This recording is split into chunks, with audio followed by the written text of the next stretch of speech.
Welcome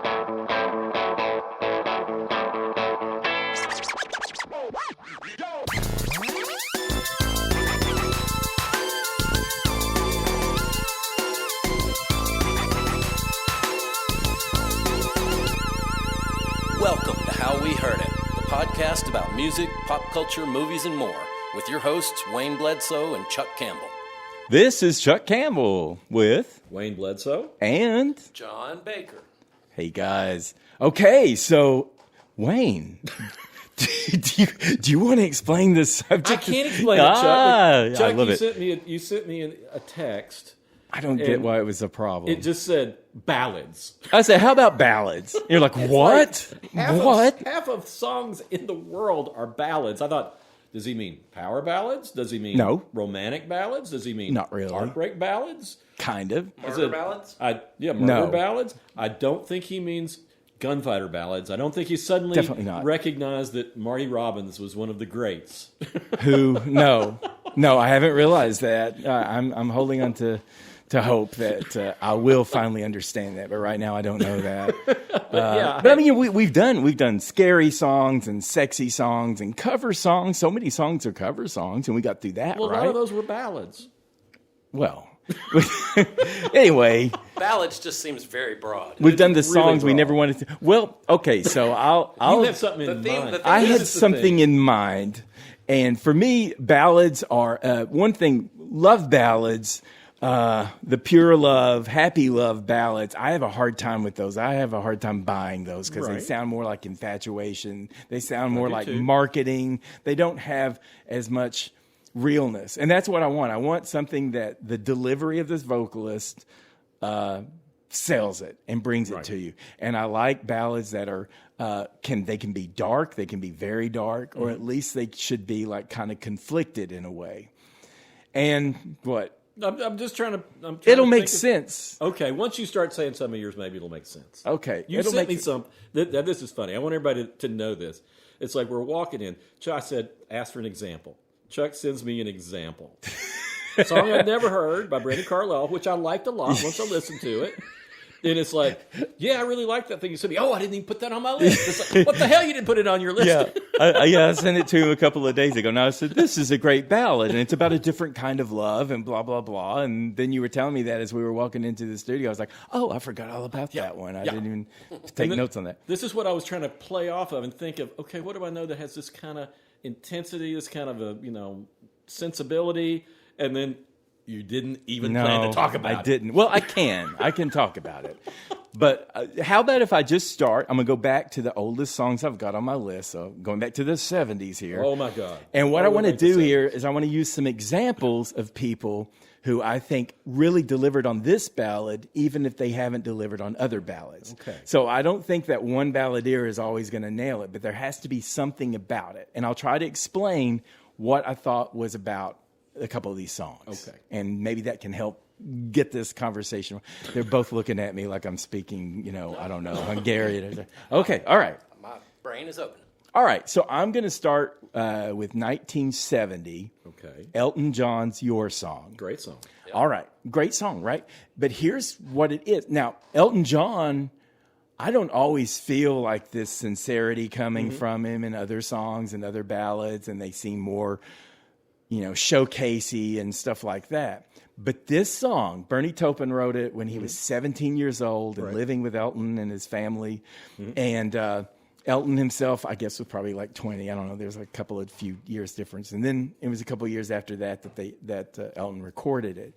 But you think a 17-year-old wrote this song, and it is awkward, and the construction of the song is unusual, and Elton's kind of rambling and going back and forth sometimes in the lyrics. It's not just this highly polished, structured bang, bang, bang song. It sounds like a kid talking to a girl who's in love with. Exactly. It sounds like a 17-year-old trying to get out of something about love and being in love, right? And he says, the line that always gets me, and I don't even know why, but just when he says, you can tell everybody this is your song, and then he does, I hope you don't mind how I put this into words. And it just sounds genuinely like a teenager trying to write an awkward love song.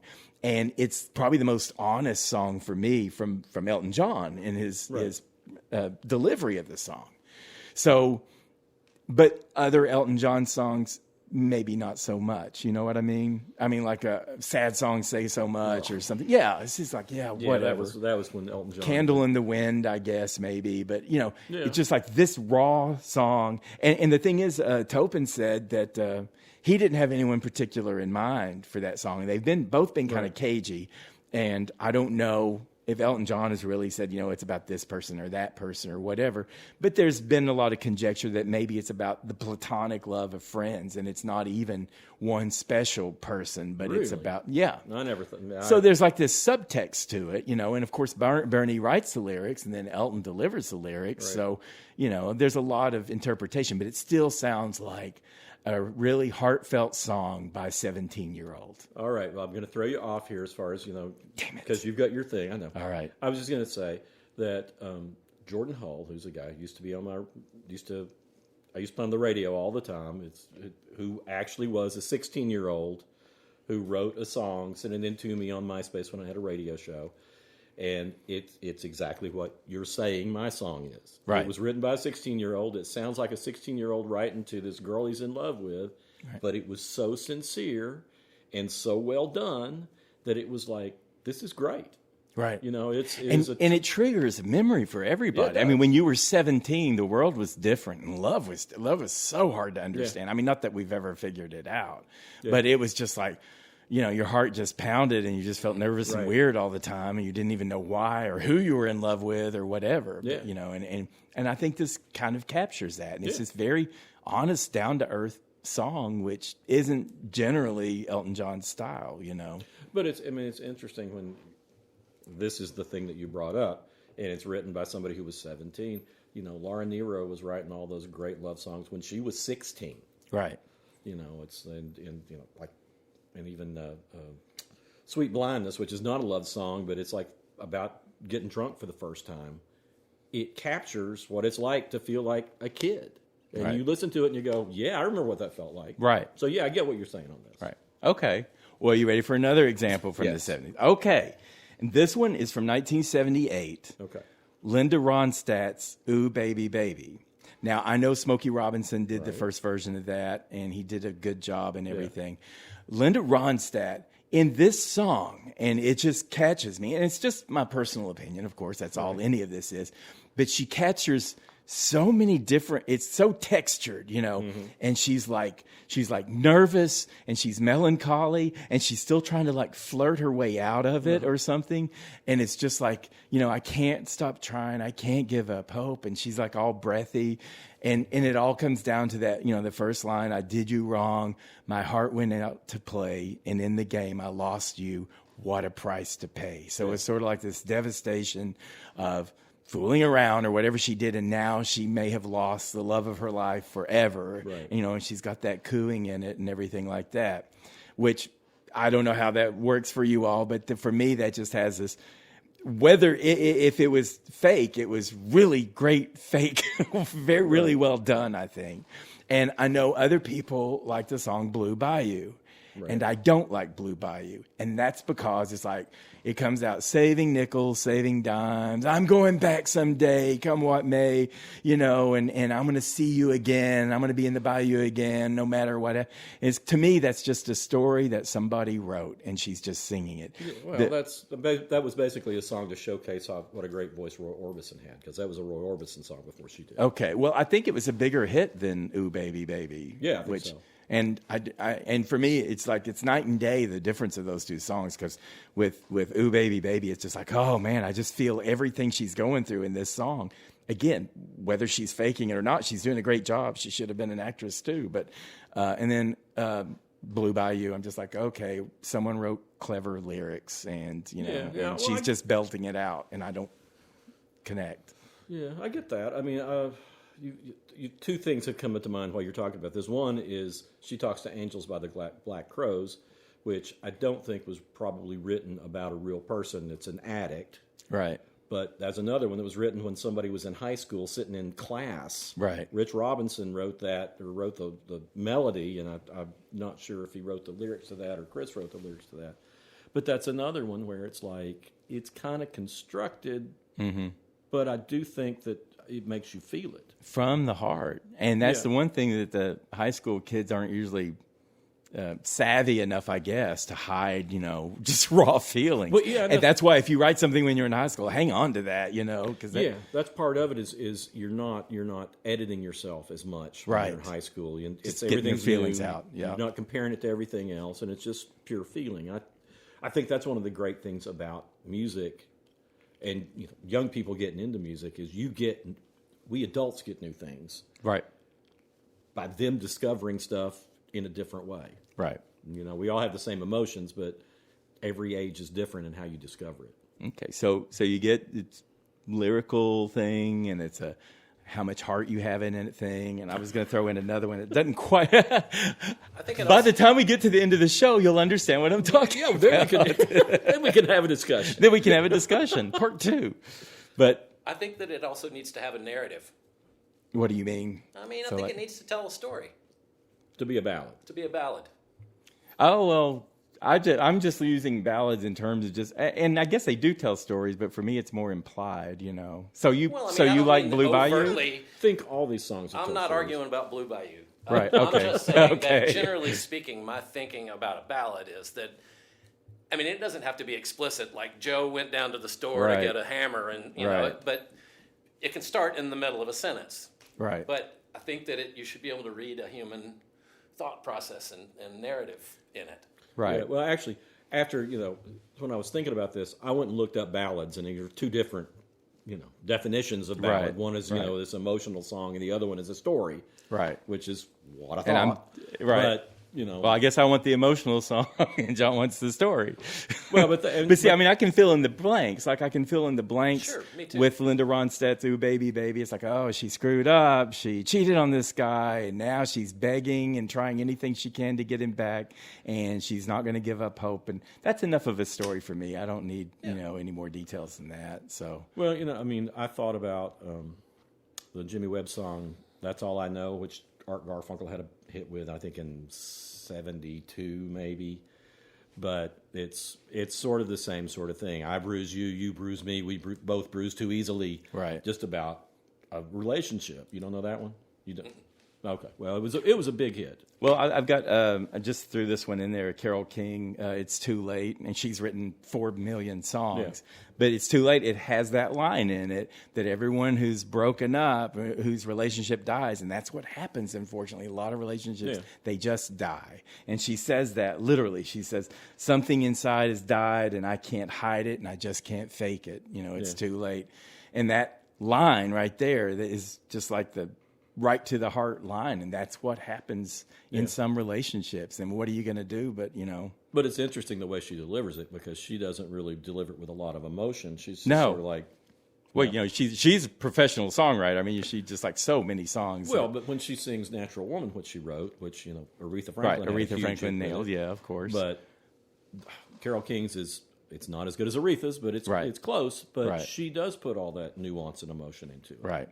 And you do feel it. I do. I think it's and I think maybe it's symbolic to say something inside has died and I can't hide it and I can't fake it. How emotional can you be about losing any emotional attachment? Yeah. It's almost like pointed, purposeful, to do it that way. If she did, I don't know. Yeah, I don't know. A lot of things that she wrote were apparently about herself, but right. Other things are just constructed. Yeah. Okay. And, she was, I think she wrote the lyrics of that one, but Jerry Goffin generally wrote the lyrics. Okay. Who she was, partnered with for. Well, and that's the whole thing, too, where it can get complicated, like with the Topin Elton John thing. Right. It's like, well, Bernie wrote these lyrics with one thing in mind, and then Elton delivers them with another thing in mind. But sometimes he was writing about Elton's life rather than his own. Right. Like, and Someone Saved My Life Tonight is about Elton John's relationship he was in. Right. Exactly. And when he was 17, he didn't even know what he was writing about. That's basically what he's saying. I don't know. I just realized there's this thing called love, and I couldn't understand it.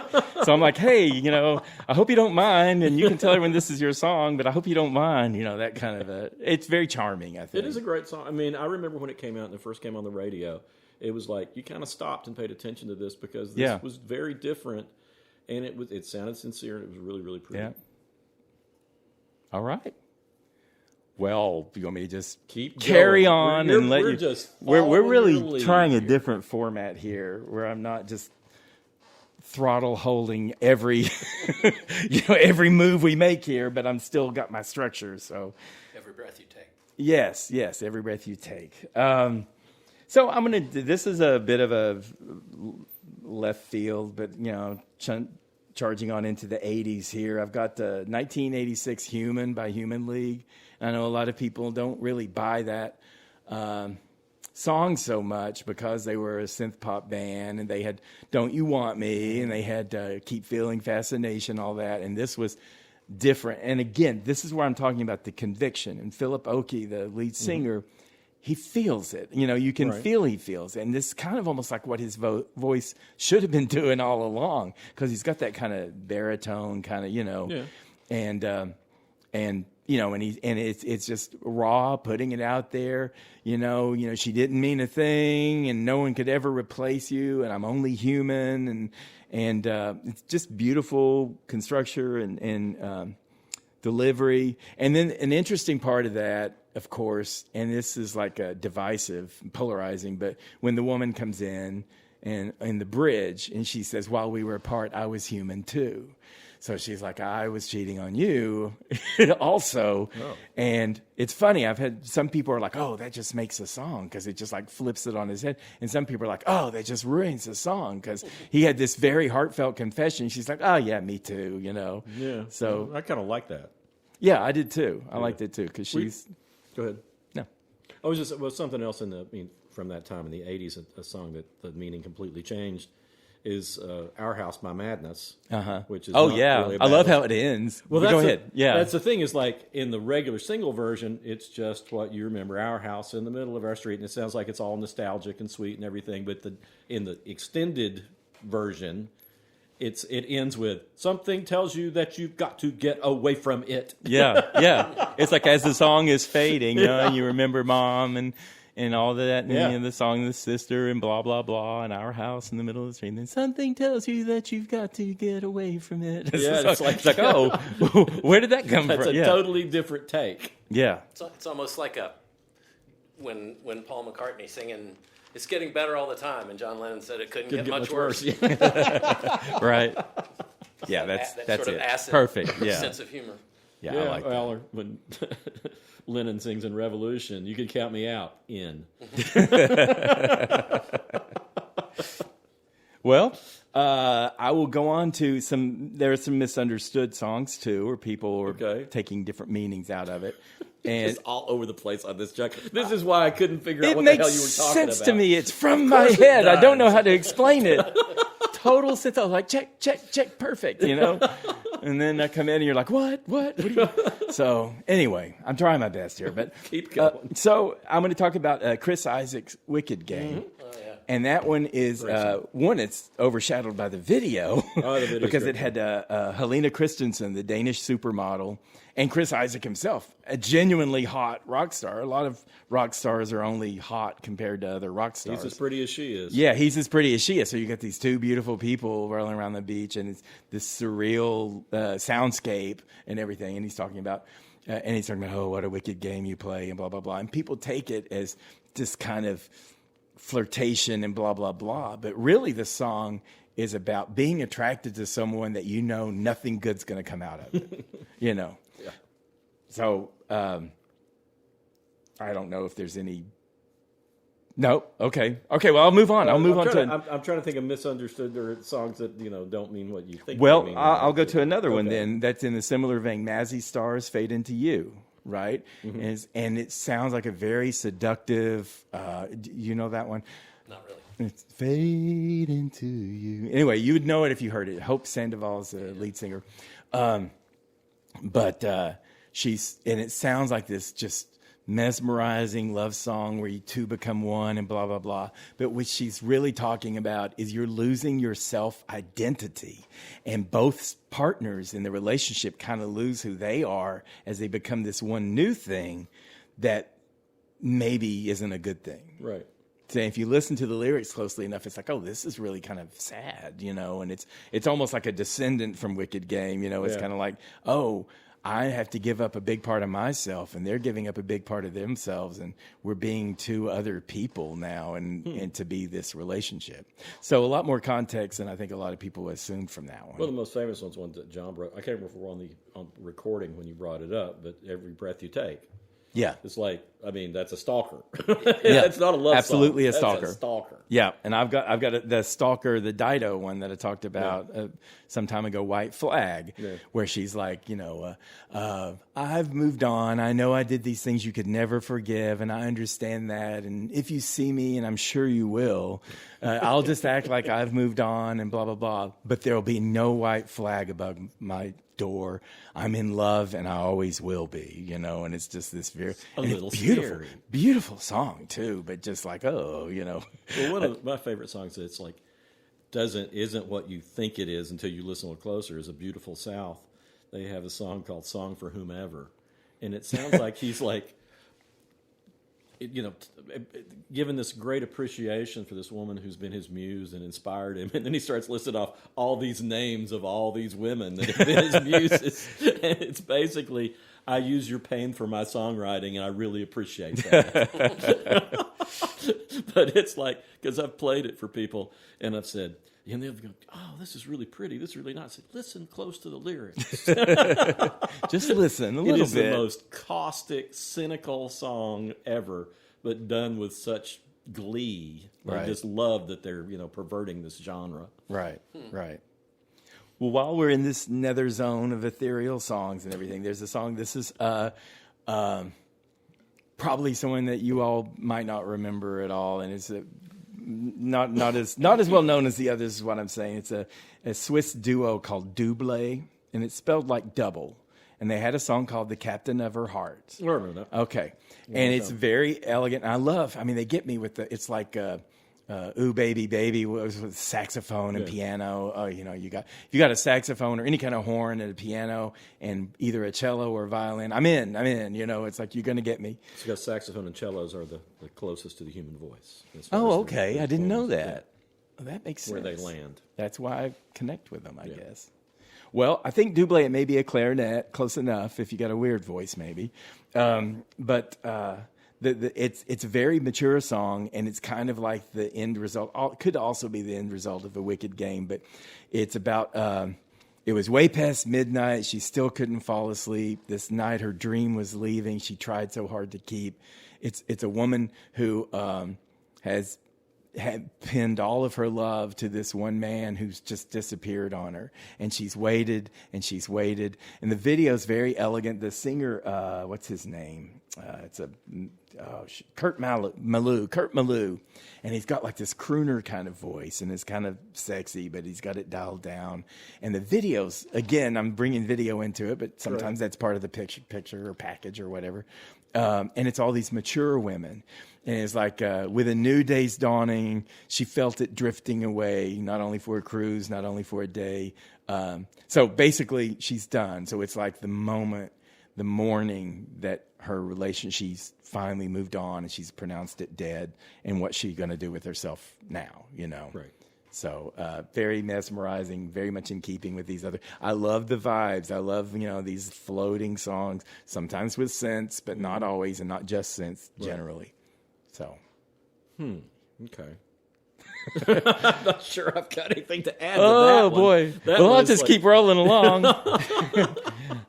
I can talk for hours here on my own here, so I'll just keep going. We're trying to figure out. I'm trying to find somebody. I'm trying to hook on to places. Well, I got a new one for you then. Okay, all right. Okay, let's talk about like the iconic goth song by the Smiths, "How Soon Is Now." Right. Okay.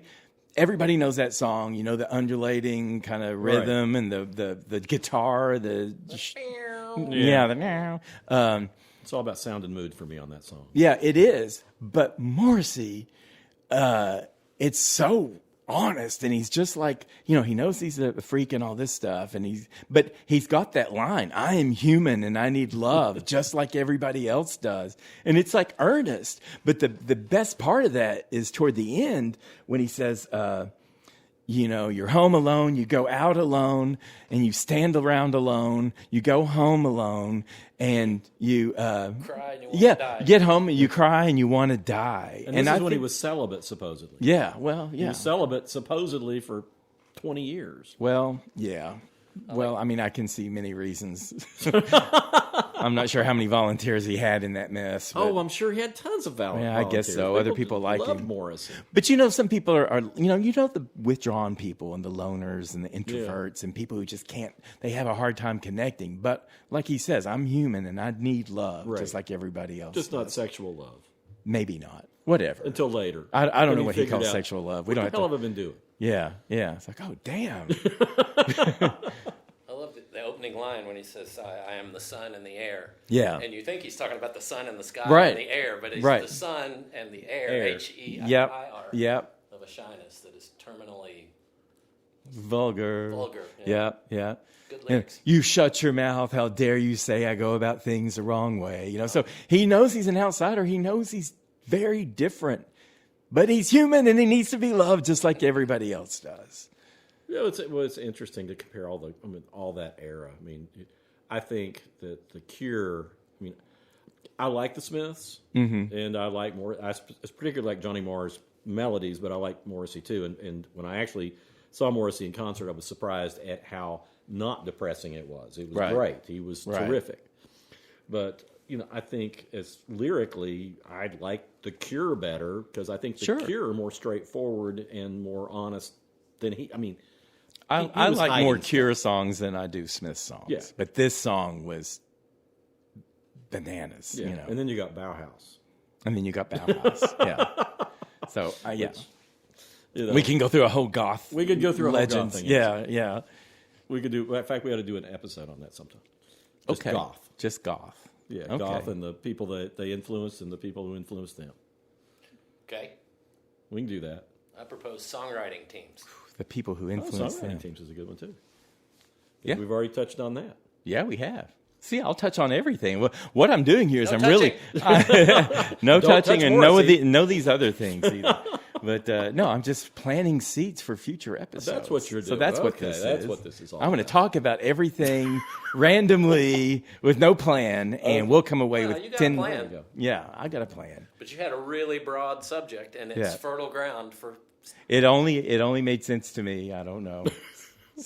But it's fertile ground. Okay. Well, what's your next one? Well, I'm going to veer off. I think I'm in the 90s now.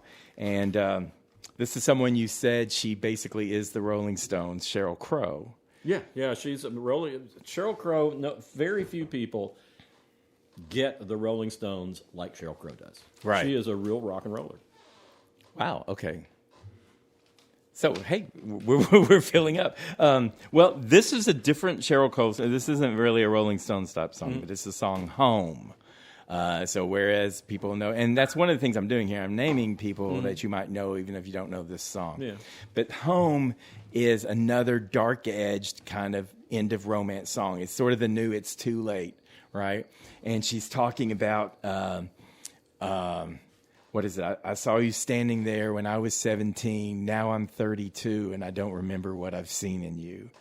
And she goes, but I made a vow, and this is home. So basically, she's made a commitment to a relationship that gives her nothing anymore, and nothing but regrets, and nothing to look forward to. But she's not going to break her vows. And it's just this dramatic, this is home. And she just...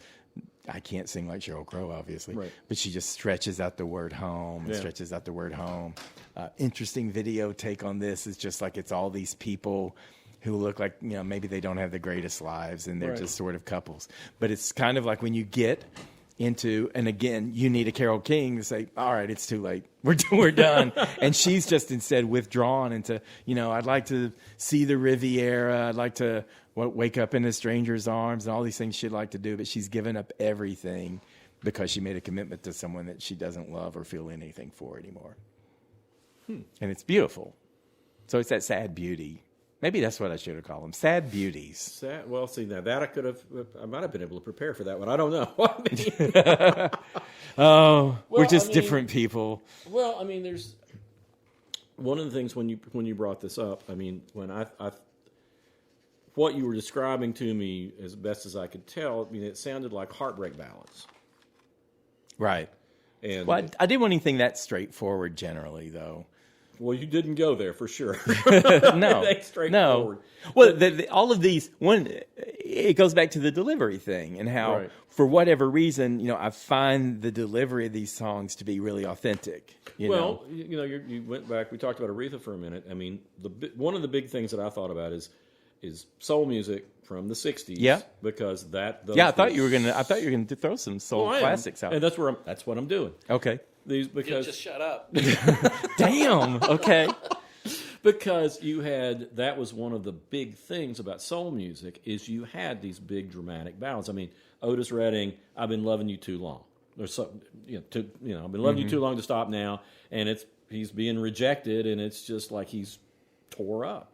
Yeah. Try a Little Tenderness, which is a cover of a song from the '30s that he absolutely reinvented, so that it's just this beautiful song about you need to step up and be a nice person. Mm-hmm.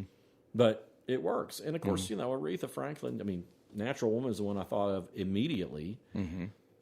But I've never loved a man. But that's very blissful, though. I mean, it's very well. But that's warm. one that one's not a heartbreak one. That's actually an appreciation one. Right. Which just songs that are just appreciative is another subject. That it's like there's a lot of great ones out there like that. But Percy Sledge, When a Man Loves a Woman, I mean, that's a guy who's in love and just so in love that he's going to do anything.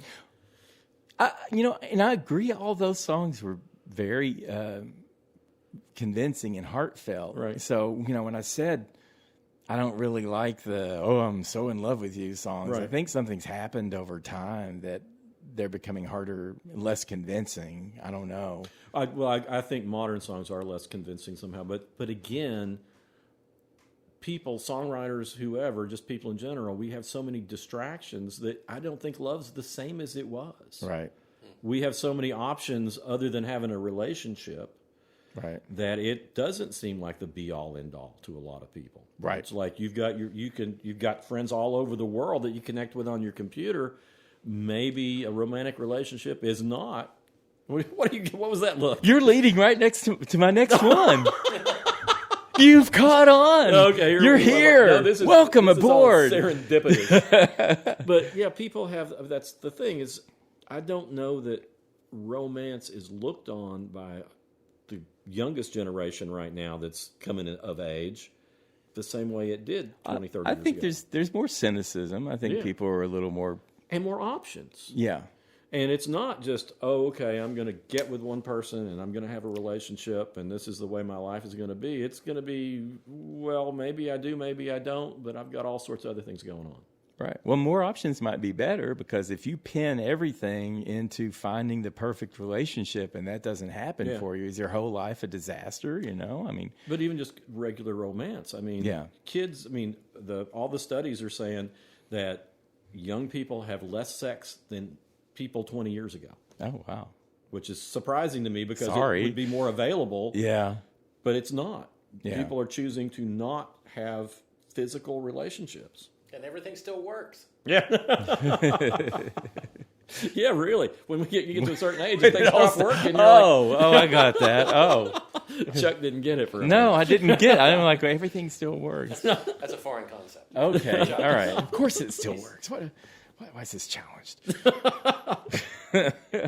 All right, we're leading into... So we're leading into something, and this is like, I never thought I would talk about Whitney Houston more than anyone else on this podcast. Never in a million years, because I didn't think I would bring her up that often. I thought there were several other people I would talk about more often than I talk about her, and somehow, I don't know if I'm just discovering more respect for her or whatever, but she has a song that you may not know from 1995. It was from the Waiting to Exhale soundtrack, the movie she was in. Right.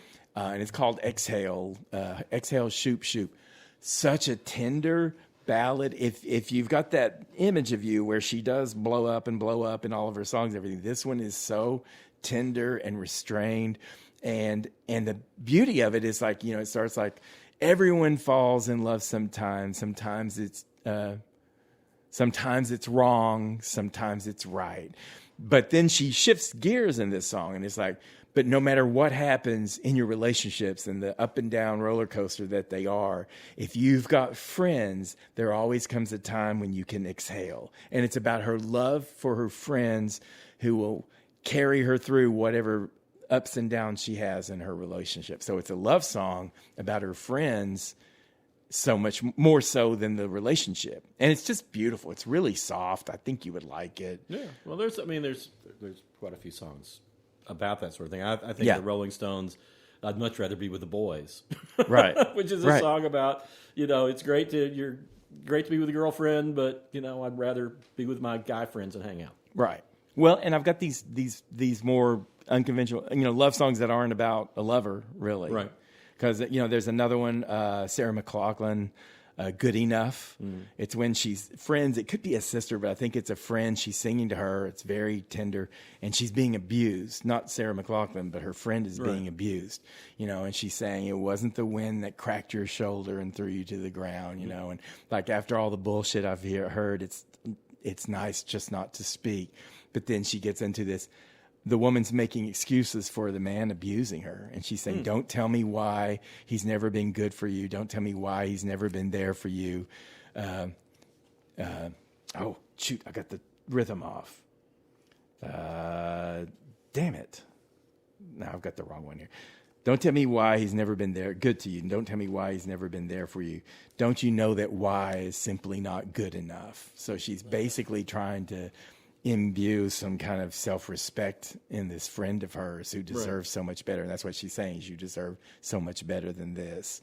Again, that's friendship, that's support. I'm gonna go on to another Sarah McLachlan song too here. That's really powerful one, and it's called "Hold On." Uh-huh. Do you know about that? And that came out, I think the same album is Good Enough. Uh-huh. And it's a song about a woman whose husband is dying of AIDS, or boyfriend. Right. I think it's her husband, boyfriend's dying of AIDS.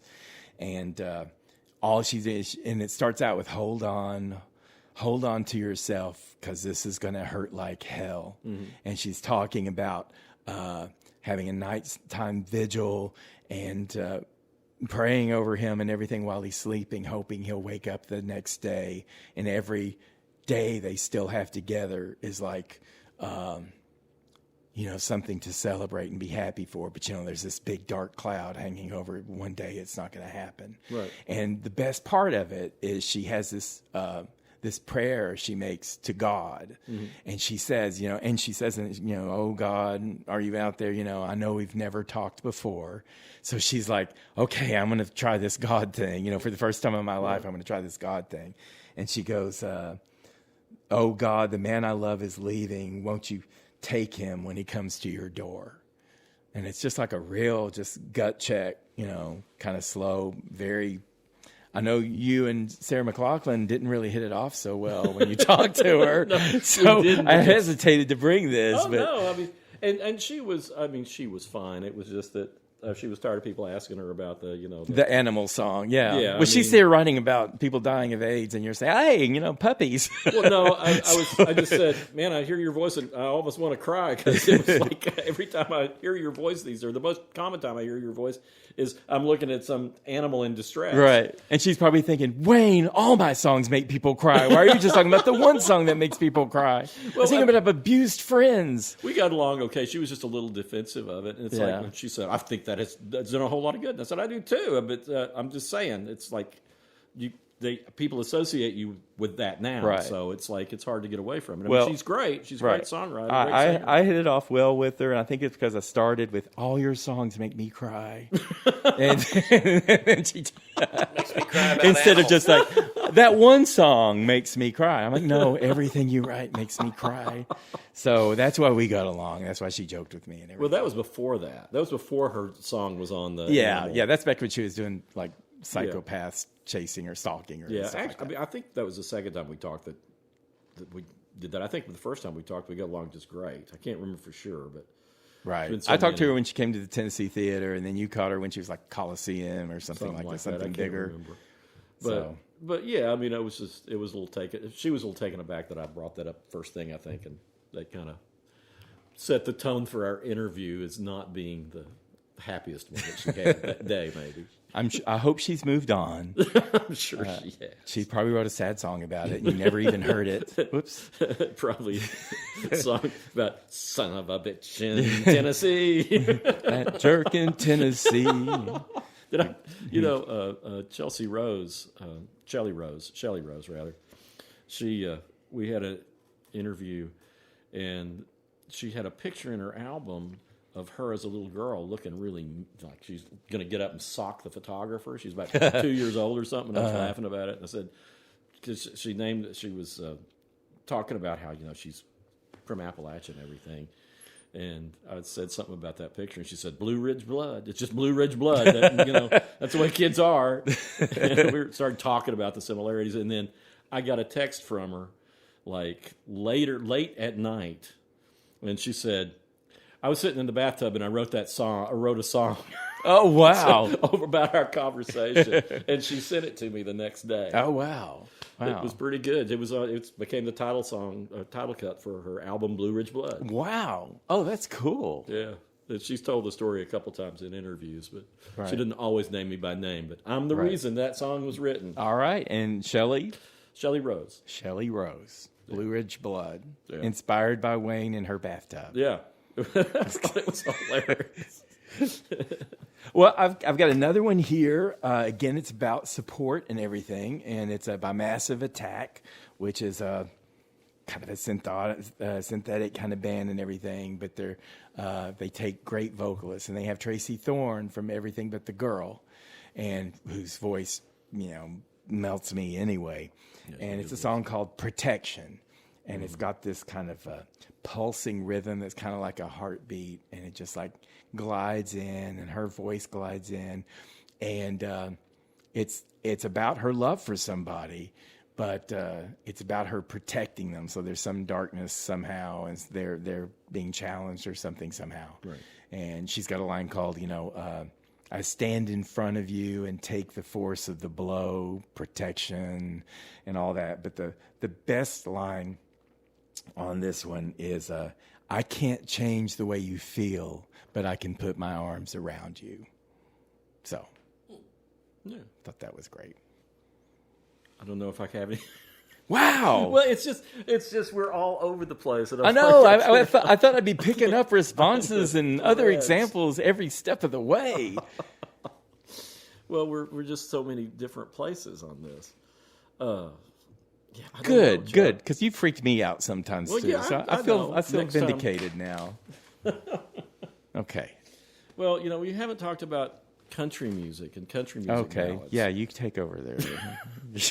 Go for it, Wayne. Okay. I'll talk about Corblund. Okay. This is a song I've mentioned before, but the Corblund song, it also sounds like Wicked Game because he does this kind of yodel in it. It's the song September.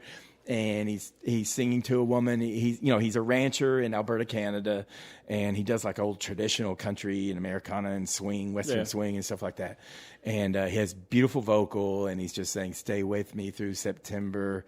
I know you want to go back to the city." So he's like begging someone to stay with him, and he knows he's not going to win and that she's going to go away. And he just has this. In the chorus, he just has this beautiful kind of yodel in it that he does repeatedly, but I don't need to go into. Well, I'm glad he's yodeling because great yodel. And again, it's kind of like Chris Isaak doesn't exactly yodel, but he's got the. Oh yeah, he's got that little thing going. He's got that kind of Roy Orbison thing going. Okay, but I was going to say, give me the country people heartbreak ballads. And love ballads used to be the bread and butter of country music, and now the bread and butter is more, hey, let's go out and have a party, and Yeah, you said something about country kind of tuned out that didn't take these sad ballads anymore. That was in the 90s. The radio programmers, when everybody went to big national radio programmers, they decided that was not what they wanted on the radio. Well, and Randy Travis, one of the times that we talked, he was telling me how he had all these great songs he wanted to record, and radio was not going to play them. Right. Because he had a great song about Grandpa Told Me So. It's a nice sentimental song about his grandfather. He said it always went over great in concert. Audiences loved it. It's one of their favorites, most requested. Radio wouldn't play it because the radio programmers decided that wasn't selling products. Wow. People didn't. It's interesting because it certainly sold products in other genres. It certainly did. And now, actually, after I said that, you said the 90s, and half of these songs I've talked about were from the 90s. Well, once country started getting more pop again, I mean, Kelsey Ballerini has some. Yeah. She's Kelly had some great Clarkson ones. has some. There's mostly women who Casey have Musgraves. they started bringing them in. Are we going to talk about her? Are we going to talk about Brandi Carlile? Well, yeah. Let me go back. Go ahead. Let me go back. All right. I yield to the senator from Knoxville. I was just going to say, I mean, the classic balladeer in country music was Hank Williams. And, all the things come from Hank Williams at a certain point. Prior to that, it's Jimmy Rogers, the Carter Family, and those are like more folk ballads. Of course, Jimmy Rogers yodeled. So there's where, Corblund, that's the beginnings. Yeah. Because he meshed together blues and Western music. It wasn't called country then. That's what Jimmy Rogers did. But Hank Williams wrote these songs like "I'm So Lonesome I Could Cry" and "I Can't Help It If I'm Still in Love with You," and of course, Your Cheating Heart and Cold Cold Heart. Those things that people are still recording and still love. But that was like the bread and butter of country music. And when was Hank Williams is in the 40s. Yeah. Died in like 50, Christmas or New Year's Eve 51, I think. Right. 51, After spending the night in Knoxville. Yeah, after spending the night in Knoxville. Yeah, be warned, people. Spending the night in Knoxville can kill you. Yeah, and I interviewed the guy who drove him the night that he died. Yeah. We ought to talk about that someday. Yeah. That's a big, long story.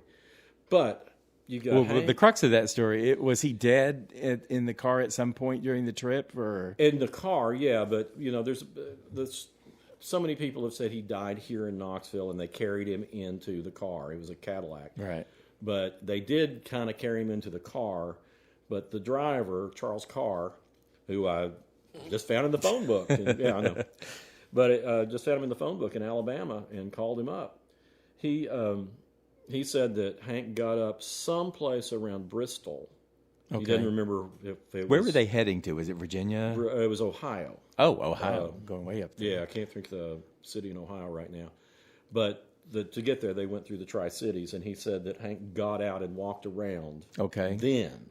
Okay. And then somewhere when they were near where they were, I think it's Ohio that they got to. But I bet Kentucky killed him. Well, no, he had been given chlorhydrate. He'd been drinking. And one thing that they don't have in the books that I've read about Hank, and they never report it, is he said he got the worst case of the hiccups he'd ever had or ever seen.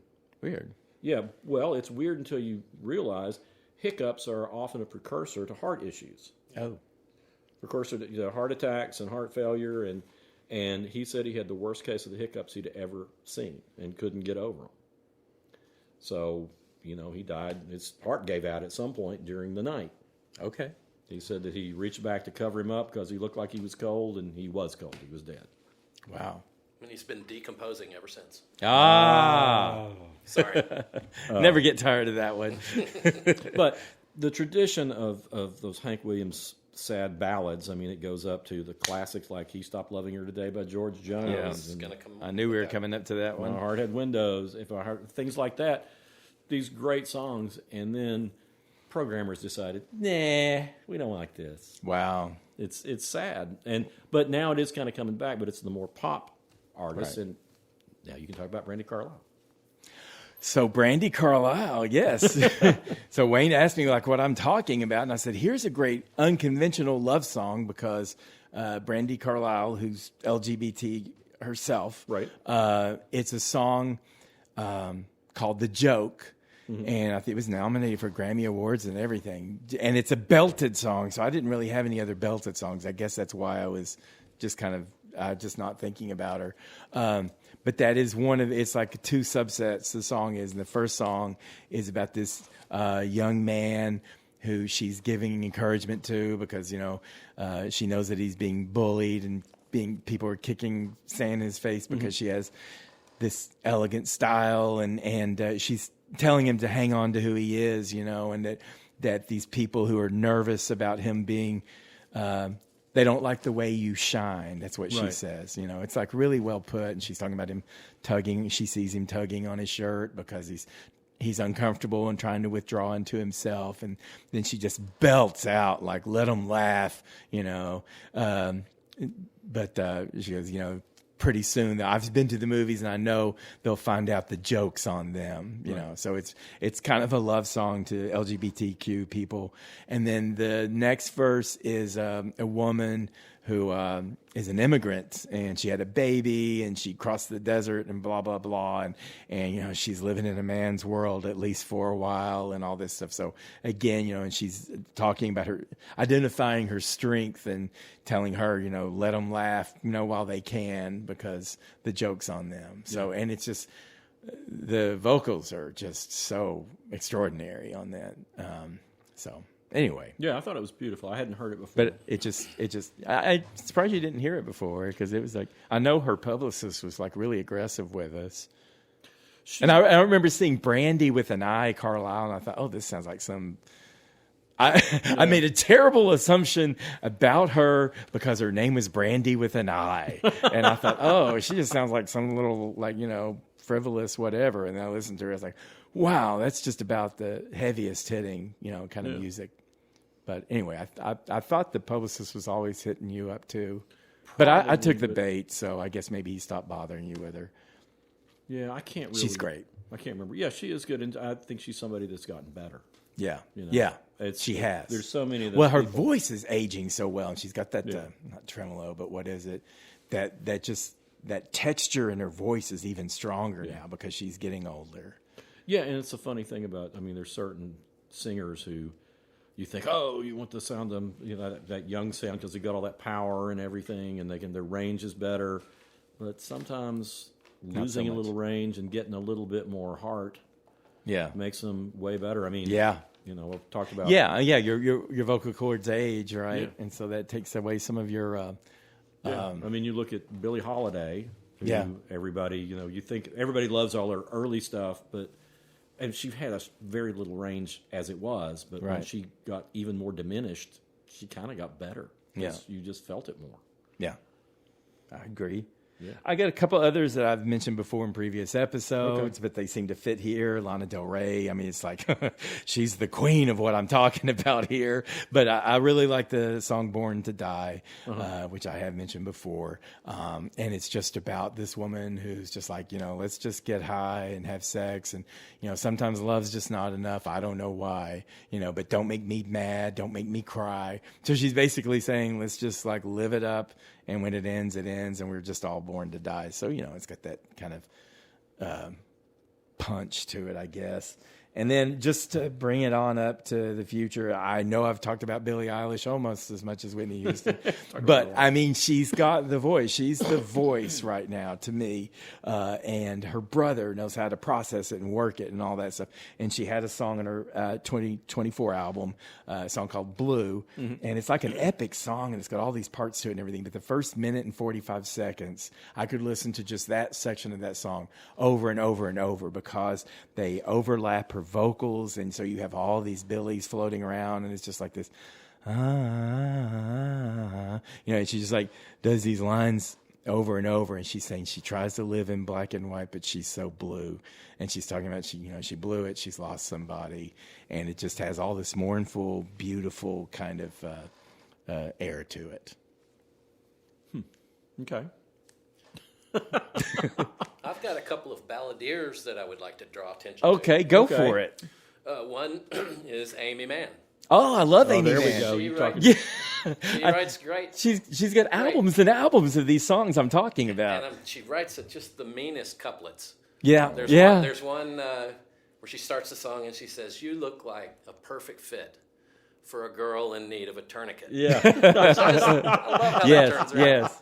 And then the one about now that I've found you, can we agree to never see each other again? Yeah. Yeah. Both of those off Magnolia soundtrack, and I think it's Bachelor number 2. Isn't that the thing came from? Yeah, I think so. But I just love her. I was going to do I'll push it out now, but Neo did a song called So Sick. and it had a line about, and this is something people can't relate to now, but he won't change the voicemail message on the machine because she's left him, and it's the only time he can hear her talk, And then that reminded me of an Amy Mann where she goes, skip the cloak and dagger bit. Don't you know we're sick of it? The message, the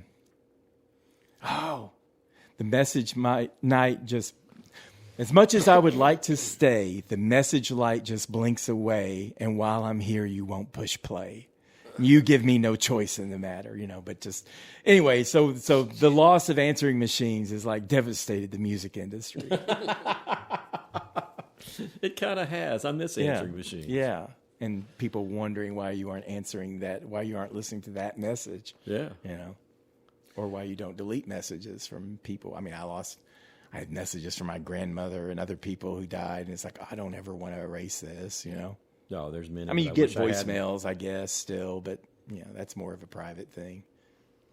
Well, another great balladeer is Ben Folds. Oh, yeah.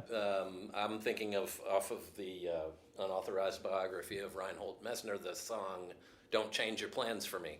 Yeah. Where he's got a girlfriend and he lives in L.A. with her, and he just packed up in the middle of the night and left. Yeah. Saying, "Don't change your plans for me, but I can't stay out here. Right. I got to go back east. Right. The leaves are changing, and that's where I got to be." Right. And so he didn't really care that much about her, huh? Well, she's probably better off. Well, he's something about I packed up all my things. You must be freaking out. Well, he writes really great breakup songs Yeah. anyway. Give Judy My Notice is absolutely one of the most devastating songs. I don't know that one. Oh my God, it's so great because he's just going through what a fool he's been to be hooked on this girl, and the only reason that she's going to be upset is because he broke up with her first. And it's great. And it's just sung so breezily, but you can tell there's a little heartbreak to it because he really did invest in this woman, and she never really cared. He was just a placeholder.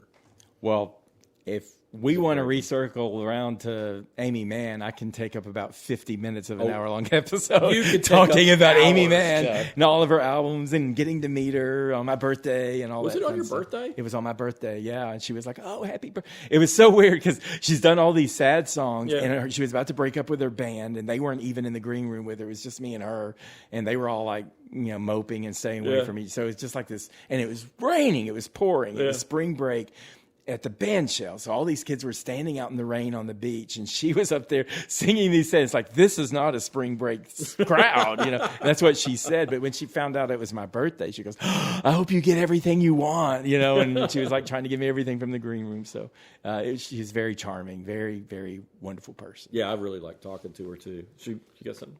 I was just going to say, did you ever see her on Portlandia? Yes. Where she's like she's cleaning houses on the side, and they're like, "Amy, man, you missed the spot." I need to watch that. Well, I mean, she's in The Big Lebowski. I mean, She is? She sacrifices a toe. She's one. I remember that. Yeah, she's one of the thugs that go out and terrorize him. It's her and Flea, and I can't remember who the other person is. Wow. I had no idea. Yeah, I've seen that's that movie her. so many times. That's her. Amy Mann, she should just be everything. Yeah, but she was. I mean, what was funny is when the time I talked with her, and we were talking about when she went solo. It's like I can't remember which. I don't know if she told me the record label, but they were. Emigre. No, Oh, I think it was. Was it? The first one, I'm with Stupid. No. Well, no. This is somebody who was thinking about signing her, Oh. and they were thinking about it, and then they came back and told her, "Well, no, we already have a female singer songwriter." Well, It's like. Yeah, and then she said, "What am I, like a talking dog act?" What is, like, I know I think we've talked about this before because I talked about when I met her at the band shell. It was the group's Till Tuesday. That was the group she was in, and they put out their second album. And Rolling Stone review said, "How can anyone look this great feel this bad? I'm just not buying it." So and she said, "Wasn't that just the worst effing thing you could imagine?" Like. So yeah, she's good for laughs,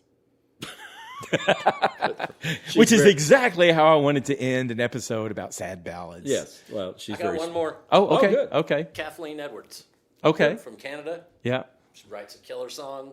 got a beautiful voice, and she doesn't take any shit. Right. Yeah. Right. I like it. And I know like I've said her. this before, but I like women who are tired of your shit. Yeah. Well, she's great live. Seen her live a bunch of times. Cool. Yeah, I can't remember. I've talked to her several times. I can't remember anything specific we talked about particularly, but she was always. I remember always liking her and always liking her music. Yeah. Well, I've rambled and babbled and through apparently a very mystifying subject. It was mystifying. It was mystifying, but we got lots of other possible subjects out I guess, of it. Yeah, not I guess only we have. And I got to talk about a lot of songs I liked and why I liked them. And these are great songs. Maybe we just need. We need to put them on a playlist. And if you listen to them all together, that would be like a mood setting. There you go.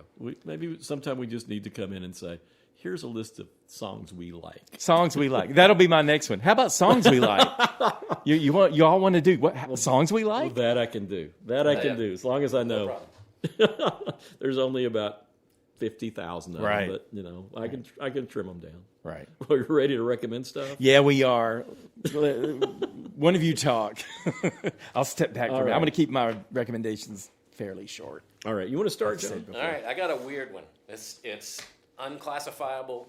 I heard about it I get a newsletter, Paste magazine, and they're really good about every week. They'll say new albums to stream, and the name of this band, it's a Belgian woman and an American man, and they're called Fievel is Gloak. Fievel is Glauque. Fievel is Gloak, and it's got lots of jazz to it, but also just kind of noise and weirdness. But then it gets into like bossa nova stuff. It's unclassifiable, but I really enjoy it. I love bossa nova too. It's kind of sunshine filled and light, and it's got a female singer. Kind of reminds me a little bit of Stereolab. Okay. Oh yeah, Letitia Sadier. But it's got some Steely Dan to it. Okay. Is she is singing in French or English or both or? I don't know. Okay. The lyrics are not something that I just dove right into. Okay. But so that's one, and the other one is a band from. They're California based, and they're called Mapache, Mapache, and they're like Southern California. They sound like they've listened to a lot of Flying Burrito Brothers. It's kind of country rock. It's real sincere, but it's really well done. Real simple, strummy, kind of bright, and I don't know. I like it. So those are my two. Okay. Fievel is Gloak and Mapache. Okay. And these are both new. Mapache is not. Okay. I think their latest is 2023, but they've got 1, 2, 3, 4, 5 albums. So they've been recording since 2017. Okay.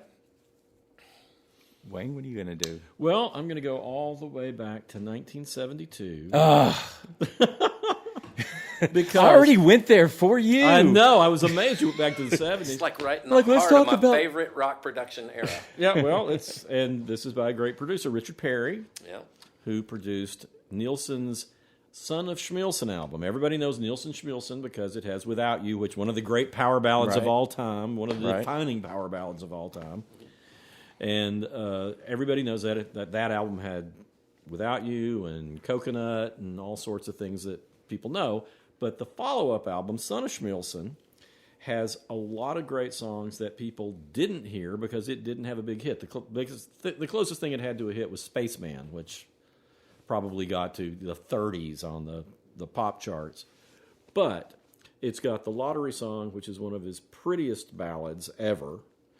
And it's just so simple, just, a lot of piano, and it's just some friends of ours, Jenny Woodbury and Will, his name went out of my head. They had, I can't remember if he proposed or they had it in their wedding, but the Lottery Song is just about taking a chance. Oh, wow. That's really cool. I didn't know nice. that. He's got such a nice voice. Yeah, it's one of his prettiest, and it's just so simple. It's so good. It's also got Take 54, which has got a line that I won't say here, and You're Breaking My Heart, You're Tearing It Apart, so F You, which is one of the best breakup songs ever. Okay. So it's start to finish. it's not as it doesn't have the iconic things that you remember from Nielsen Schmilson, but it is a great follow up, and he and Richard Perry have a blast. You can tell playing on it. It's got Ringo Starr playing drums, Klaus Vormann playing bass, all sorts of great musicians. They're probably doing tons of cocaine while it's going on, but I know they're drunk. But is Lennon on it? No, I don't think Lennon's on that one. He came in and did Pussycats afterwards. Yeah. But Son of Schmilson is like just a terrific album that people don't know about. And it's kind of right in the middle of the things they do know about. So there you go. There's my recommendation there. All the way back to 1972. All right. Well, I'm going to bring it back another 50 years or something. I want to recommend, I've been meaning to recommend them for a while. It's a group called The Beaches, and they're a group from Canada. Okay. And they kind of followed a Chappell Roan type trajectory in their careers in that they'd been slogging around. It's an all-woman band, but it's not going to be your typical all-woman band from today. But they've been slogging around, trying to make a hit, not making a hit, and then the pandemic just kind of did them in, and they decided to do one last album after 10 years of trying. It's called Blame My Ex.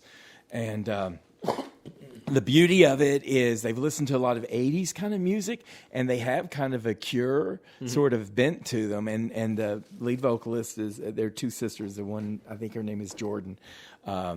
But it has that kind of echoey effect. The production sounds very 80s and very buoyant and everything, even though it's kind of snarky. And also they've got a Go-Go's feel to them as well because, optically and everything.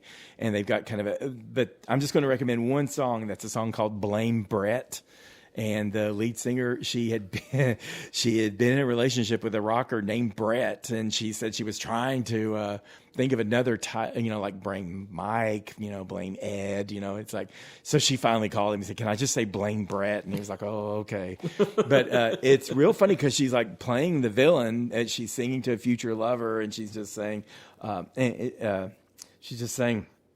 now you can blame Brett for all the bad things I'm going to do to you. I'm probably going to sleep around. I'm only going to let you down, And then there's kind of a cheerleader when all the girls are singing together, all the women are singing together, You can't blame Brett, but it's just great. It's great production. It's a great throwback as well as a, modern kind of feel to it. And I'm glad they made it because it was going to be their last attempt and they were going to give up music. So, and I think that's exactly what Chappell Roan did too. That's interesting. I didn't know that. On Chappell Roan. Yeah. Know that. Oh, yeah. She'd been around, and her big breakthrough came out in April of 2022. Yes, 2020. April 2020 is when she released what was going to be her big breakthrough. So, wah. I think it was 1 month into the pandemic. Yeah, so the record label dropped her. So, she had to claw back from that. Oh, wow. So I'm glad that all these women are doing well. Cool. What about a movie? Anyone want to go for a movie? Okay. Well, I'm going to go back to the 70s for a movie. Oh my God! Well, you've got me on this because of the subject matter. I know. I talked about Elton John and Linda Ronstadt and Carole King. No, just the whole ballad thing. But this is. I think this is a kind of an important. I recently rewatched it. It's Coming Home, 1978. Won Best Picture. I think Jane Fonda got. I think she got Best Actress for it. Directed by Hal Ashby. It's got John Voight as a paralyzed vet, and Bruce Dern as Jane Fonda's husband, who is in the military and gone to Vietnam, and she becomes a nurse at the Veterans Hospital and winds up in a relationship with John Voight, who is paralyzed from the waist down. Okay. Which is an interesting topic for a movie anyway. Right. But then her entire outlook is changing through this movie, and this is a time when the country was really, really divided. Mm-hmm. And this is a kind of a microcosm of that with a fellow who's come back from Vietnam who has been paralyzed by being there, and Bruce Dern playing a character who is all gung-ho. Isn't he like an officer? Yeah, he's an officer. And he comes back and he's still... Oh, yeah, and he's angry. Of course, he's also angry because of the things he's seen there and what the military has done, but he can't express that. Right. And she is just like becoming. She starts out as a '60s housewife that you would expect, and then she changes with the times, and Bruce Dern doesn't. And it's really, really dramatic. It's a good movie.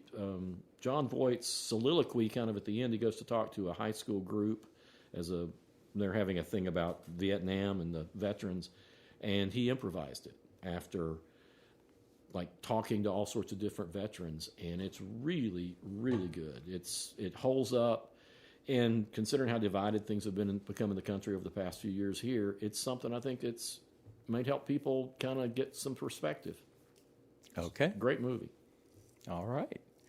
Well, I've got a movie, a very small movie that I think is reminiscent of the theme today that made sense to me. And the movie, I don't know if you saw it, but it's called A Love Song, and it stars Dale Dickey. Yeah. Oh, yeah. She's a Knoxville native, mainly a character actress. You would know her from My Name is Earl and Breaking Bad and True Blood, and she was in that movie Winter's Bone with she's great. Jennifer Lawrence. This movie came out in 2022. And so it was kind of a rough time. You know, there weren't a whole lot of big movies. Right. But it's such a small movie, and she like parks her RV by a lake in Colorado, and she's a widow. And she's waiting for this man she had a big crush on before she met and married her husband. Right. And he's coming to visit her, and it's about all of her anxiety and hopes on what his visit will bring and worries that he's not even going to show up. His name's Leto. It's Wes Studi. Wes Studi, yeah, that's who plays him, and it's really about these two people. And I won't go into what happens or anything, but it's just like it has a feeling of kind of like Past Lives, a movie that we've talked about before from North Korea or South Korea. Right, North Korea. Yeah, we don't want to talk about totally Past Lives in movie. North Korea. No. So South Korean American. Anyway, but it is about revisiting your youth and what expectations you have and what you hope and are you being realistic and what are you expecting? And it's just a very kind of quiet movie, and just, Dale Dickey's a wonderful actress, and you just really feel everything she feels. And the thing about Dale is, I was in plays with Dale's back in the 70s. Oh, wow. But listening to music. Yeah, but she told me one time she gets really tired of being called the ugliest actress in Hollywood because she's always. Why? I don't understand why that would be. Well, they always put her in like horror movies and stuff like that. And this is so good that she plays a part that's just a really like likable and romantic figure. Yeah, she's not she's not a badass, which she sometimes is, and what she plays, and it's not comic relief or anything like that. She's just this woman that you're really pulling for, who's just kind of empty, Yeah. So I thought the story itself could have had a little bit more meat to it. Yeah. It was very. I don't want to say light, but it was very subdued, and not a lot happens. Yeah. But I thought that the two main actors do such a good job of, especially there's scenes with her out on by the lake. Yeah, with her dog. Right, and she's just living alone. And yeah. It's kind of cool to see a movie where you see somebody who's gotten used to living alone, but having this anticipation. Yeah. And that's really, to me, the biggest part of the movie is the anticipation and wondering. And it just feels like a whole make or break on her whole past. Yeah. Something's going to happen, or, and it's like all this weight that she's just carrying with her. Yeah. Even though she's not openly, stressing about it, but she's clearly anxious, Right. She befriends people. It was like the people waiting to bury their father. Yeah. And I think she's parked where they're going to bury her father, but she says she can't leave that spot because that's where he's going to meet her when he gets so they just have they're just waiting to bury their father or grandfather or whatever. But really great movie. Again, it's called A Love Song. Yeah. And with that's it. We're done. Unless someone has something else to say. I wanted to talk about ballads for a while. All right. Next time. Ballads Part 2. Yes, there we go. Ballads, Wayne style. Ballads, John style. And I'll just sit there and like, I don't know what you're talking about. I can't do this. This doesn't make sense to me. It made sense to you. I mean, It does. It makes sense to me. There are places where I could hick on there, but there were places where I couldn't. Yeah. So that's okay. All right. It was a game. Wicked game. It was a There wicked we game. go, Yes. wicked game. Yes. Full circle. All right. Full circle. All right, everybody. We've enjoyed having you here. If you have any ideas for us, send a message so you can send an email to howweheardit@gmail.com. And Give us some subject matters. give us some subject matter that I will like and Wayne will be tortured by. Yeah. All right. Oh, I'm going to torture you. I've tortured you before. You I'll ask have. others. You really have. I mean, I've spent stayed up nights and and all that stuff. So, I don't mind inflicting a little pain back. All right. Thank you, everybody. Catch you later.